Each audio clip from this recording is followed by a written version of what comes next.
നമസ്കാരം, എൻ്റെ പേര് ജിതിൻ എന്നാണ്. ഞാൻ ഫസ്റ്റ് ടൈമാണ് ഇത്രയും വലിയൊരു ക്രൗഡിനെ അഭിസംബോധന ചെയ്യുന്നത്. സോ എനിക്കതിന് നെർവസ്നെസ് ഉണ്ട്. അതും ഞാൻ ചേട്ടൻ്റെ ഭയങ്കര ഒരു ഫാനാണ്.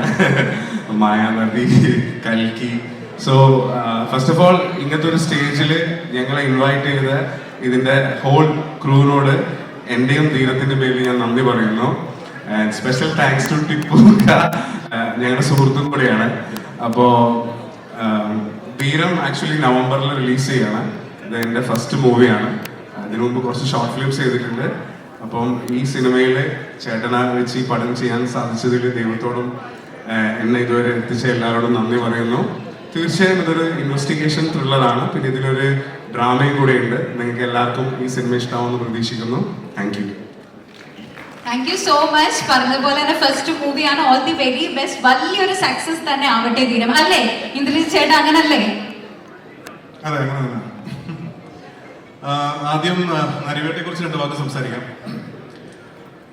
ഇങ്ങനെ ഒരു സാമൂഹിക പ്രസക്തിയുള്ളൊരു സിനിമ, ഒരു സബ്ജക്റ്റ് ഏറ്റെടുത്ത് അത് സംവിധാനം ചെയ്യാൻ തയ്യാറായി മുന്നോട്ട് വന്ന അനുരാജ് മനോഹർ. അതുപോലെ ഒരു സിനിമ ചെയ്യുമ്പോൾ ഒരു കമേഴ്ഷ്യൽ സിനിമ എന്നതിലുപരി ആ സിനിമ പ്രേക്ഷകരോട് സംസാരിക്കണം, അല്ലെങ്കിൽ ചില കാര്യങ്ങൾ താൻ ചെയ്യുന്ന സിനിമ ജനങ്ങളോട് വിളിച്ച് പറയണം എന്ന് പൂർണ്ണമായ വിശ്വാസത്തോടു കൂടി തന്നെ ഇത് പ്രൊഡ്യൂസ് ചെയ്യാൻ മുന്നോട്ട് വന്ന Tipu and Shiyas and Toby.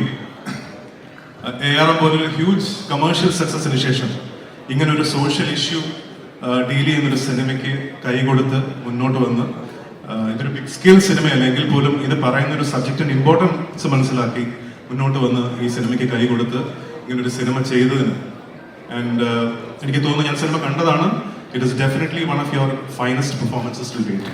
ഇതിനെക്കുറിച്ച് ഒരുപാട് ഡിസ്കഷൻസ് ഒക്കെ നടക്കുന്നുണ്ടായിരുന്നു. പക്ഷേ ആസ് എൻ ആക്ടർ 25 വർഷമായിട്ട് അഭിനയിക്കുന്ന ഒരാളാണ്. പക്ഷേ ടോബി ഓരോ കഥാപാത്രത്തിലേക്കും കൊണ്ടുവരുന്ന ഒരു പാഷൻ ഉണ്ട്, ഒരു ഗ്രിറ്റ് ഉണ്ട്. ശരിക്കും അത് ടോബിയുടെ പെർഫോമൻസിൽ കാണാൻ പറ്റും. ടോബി സ്ക്രീനിൽ വരുമ്പോൾ കാണാൻ പറ്റും. അത് തന്നെ when you do that, when you have that passion and hard work ചെയ്യാൻ നമുക്കൊരു മനസ്സും കൂടെ ഉണ്ടെങ്കിൽ half the job is done. And അത് ശരിക്കും നരിവേട്ട കണ്ടപ്പോൾ ഓരോ സീനിലും ഓരോ ഷോട്ടിലും എനിക്ക് തോന്നിയ കാര്യമാണ്. അതുകൂടാതെ Jakes is very dear to me. Jakes സിനിമയിൽ വരുന്നതിന് മുമ്പ് ഞാൻ ജേക്സിനെ ഇടയ്ക്ക് വിളിക്കുമായിരുന്നു. ജേക്സ്, ഒരു പാട്ട് ഞാൻ കേട്ടല്ലോ, അതെനിക്കൊന്ന് അയച്ചു ഒന്ന് കേൾക്കാനാണെന്ന് പറഞ്ഞിട്ട്. എനിക്ക് ഓർമ്മയില്ല ഒരു സോങ് ആണെന്ന്, but Tamil song, I don't remember, but then we used to communicate a lot. Jakes സിനിമയിൽ വരുന്നതിന് മുമ്പ് തന്നെ. ആൻഡ് അതുപോലെ തന്നെ ഇതിൽ അഭിനയിച്ചിരിക്കുന്ന മറ്റ് ആർട്ടിസ്റ്റ് സുരാജ്, ആര്യ, ഒരുപാട് പേരുണ്ട്. എല്ലാവരുടെ പേരുകൾ ഞാൻ എടുത്ത് പറയുന്നില്ല. Congratulations to everybody. ആൻഡ് ഈ സിനിമയുടെ പിന്നിൽ പ്രവർത്തിച്ച ടീമിനും എൻ്റെ ആശംസകളും ഭാവുകളും ഞാൻ നേർന്നു കൊടുക്കുന്നു. Thank you. ആൻഡ് ധീരം എന്ന് പറഞ്ഞ സിനിമ ഇപ്പോൾ എനിക്ക് തോന്നുന്നു ഞാൻ കരിയറിൽ തന്നെ ഏറ്റവും കൂടുതൽ ചെയ്തിട്ടുള്ളത് പോലീസ് വേഷങ്ങളാണ്. 25 സിനിമകളോളം മറ്റായി പോലീസായിട്ട്. അപ്പം ഇനിയൊരു പോലീസ് വേഷം ചെയ്യുമ്പോൾ എന്തെങ്കിലും ഡിഫറെൻ്റ് ആയിട്ട് ഒരു സാധനം ചെയ്യണം, അല്ലെങ്കിൽ എന്തെങ്കിലും പ്രേക്ഷകർക്ക് ഇതുവരെ കണ്ടിട്ടില്ലാത്തൊരു സാധനം സമ്മാനിക്കുന്ന ഒരു സിനിമയായിരിക്കണം, അതെന്നൊരു നിർബന്ധം ഉണ്ടായിരുന്നു. അപ്പോൾ ശരിക്കും ആദ്യം ജിതിനെ പടത്തിന് വിളിച്ചപ്പോൾ ഞാൻ പറഞ്ഞു, ജിതിനെ പോലീസ് ആണെങ്കിൽ നമുക്ക് വേറെ എന്തെങ്കിലും ഒരു സബ്ജക്റ്റ് ആലോചിച്ചാൽ പോരെ എന്നൊക്കെ ഞാൻ സംസാരിച്ചു. ജിതിൻ ആർട്ട് ഫിലിം മേക്കറാണ്. ജിതിന്റെ വർക്ക്സും ജിതിൻ ചെയ്തിട്ടുള്ള ആൽബംസ് ഒക്കെ ഞാൻ കണ്ടിട്ടുണ്ട്. അപ്പോൾ അങ്ങനെ ഇല്ല ഏട്ടാ ഒന്ന് കേട്ട് നോക്കുമെന്ന് പറഞ്ഞാണ് ഈ സബ്ജക്റ്റ് എൻ്റെ അടുത്തെന്ന് പറയുന്നത്. എനിക്ക് വളരെ ഇൻട്രസ്റ്റിംഗ് ആയിട്ട് തോന്നി.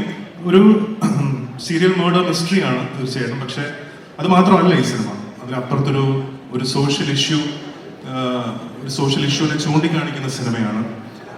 ഈ പ്രത്യേകിച്ച് നമ്മുടെ ഇന്നത്തെ യുവാക്കളുടെ ഇടയിൽ നടക്കുന്ന ഒരുപാട് പ്രശ്നങ്ങൾ, അല്ലെങ്കിൽ നമ്മുടെ സമൂഹത്തിൽ നമ്മൾ ഡെയിലി പത്രത്തിലുമൊക്കെ വായിക്കുന്ന ന്യൂസിലൊക്കെ കാണുന്ന ഒരുപാട് കാര്യങ്ങൾ ഈ സിനിമയിൽ സംസാരിക്കപ്പെടുന്നുണ്ട്. അത് മാത്രമല്ല, അത് കാരണം ഇവൻച്വലി ആരാണ് ബാധിക്കപ്പെടുന്നത്, അങ്ങനെയുള്ളവരുടെ കഥയും കൂടെ പറയുന്ന ഒരു സിനിമയാണ് ധീരം എന്ന cinema. So more than A thriller, ഒരുപാട് കാര്യങ്ങൾ പറഞ്ഞു വെക്കുന്ന ഒരു സിനിമ കൂടിയായിരിക്കും ധീരം. ഒരു എന്റർടൈനർ ആയിരിക്കും. ഈ സിനിമ വളരെ ഭംഗിയായിട്ട് വന്നിട്ടുണ്ടെന്നാണ് ഞാൻ വിശ്വസിക്കുന്നത്. ബാക്കിയെല്ലാം ദൈവത്തിന്റെ കയ്യിൽ. നവംബറിൽ സിനിമ റിലീസ് ചെയ്യണം. എല്ലാവരും തീർച്ചയായിട്ടും ഈ സിനിമ പോയി കാണാൻ ഞങ്ങൾ സപ്പോർട്ട് ചെയ്യുമെന്ന് അഭ്യർത്ഥിക്കുന്നു. തീർച്ചയായിട്ടും ഞങ്ങൾ എല്ലാവരും പോയി കാണുന്നതായിരിക്കും. നമ്മളെല്ലാവരും പറഞ്ഞല്ലോ, മലയാളം സിനിമയുടെ ഗ്രാഫ് ഉയർന്നുകൊണ്ടിരിക്കുകയാണ്. അതുപോലെ ധീരം മൂവിയും നല്ലൊരു ഉയർച്ചയിൽ തന്നെ സക്സസ്ഫുള്ളി കംപ്ലീറ്റ് ചെയ്ത് സക്സസ്സിലെത്തട്ടെ. നമുക്ക് ഇതുപോലെ ഒരു സക്സസ് സെലിബ്രേഷൻ ആഘോഷിക്കാൻ സാധിക്കട്ടെ. ഒരുപാട് നന്ദി.